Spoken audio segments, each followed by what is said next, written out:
नमस्कार, मैं दीक्षा सिंह बोल्स्काई में आपका स्वागत है। शिव भक्तों के लिए महाशिवरात्रि का दिन बेहद खास होता है।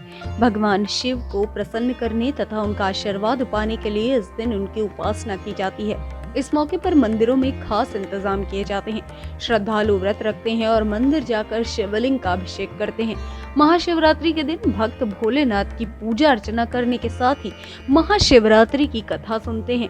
ऐसा माना जाता है कि कथा के बिना व्रत अधूरा रहता है। तो चलिए आपको बताते हैं महाशिवरात्रि की व्रत कथा।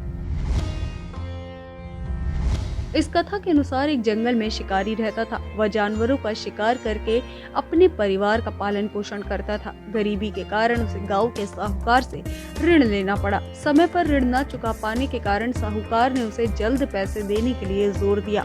साहूकार के क्रोध से बचने के लिए शिकारी ने उससे समय मांगा और जंगल में शिकार की खोज में निकला। शिकारी जिस दिन जंगल पहुंचा वो संयोगवश शिवरात्रि का दिन था। वो भूखे प्यासे शिकार की तलाश में भटकता रहा, लेकिन उसे सफलता नहीं मिली। वो एक तालाब के किनारे पेड़ पर चढ़ गया और तालाब में पानी पीने वाले जानवरों की प्रतीक्षा करने लगा। संयोग से वह बेल के वृक्ष पर बैठा था और उसके नीचे शिवलिंग बना हुआ था। अनजाने में ही शिकारी के हाथों उस शिवलिंग पर बेल पत्र गिर गए। इस प्रकार शिकारी ने बिना कुछ खाए पिए शिवलिंग पर बेल पत्र चढ़ाए। शिकारी ने देखा एक हिरणी तालाब के समीप पानी पीने आई है। शिकारी ने तुरंत ही धनुष पर तीर चढ़ाकर निशाना लगाया, मगर किसी कारणवश हिरणी वहां से भाग गई। रात के पहले प्रहर तक शिकारी को कुछ भी नहीं मिला। कुछ ही समय बाद एक और हिरणी तालाब के नजदीक दिखाई दी, मगर इस बार फिर शिकारी उस पर बाढ़ नहीं चला पाया। शिकार पाने की इस जद्दोजहद में उसके हाथ से कुछ बेलपत्र टूटकर शिवलिंग पर गिरे।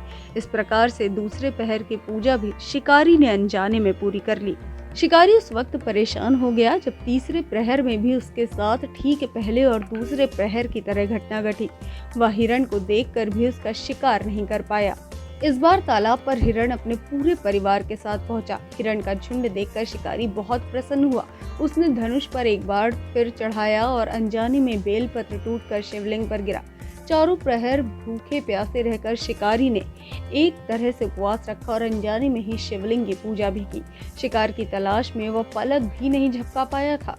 संयोगवश शिवरात्रि के मौके पर हुई इस पूरी घटना से शिकारी का मन निर्मल हो गया था।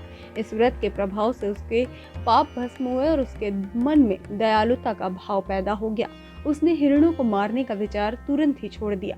शिकारी को आत्मग्लानि हुई और उसके आंखों में आंसू बहने लगे। भगवान शिव के आशीर्वाद से शिकारी को मोक्ष की प्राप्ति हुई।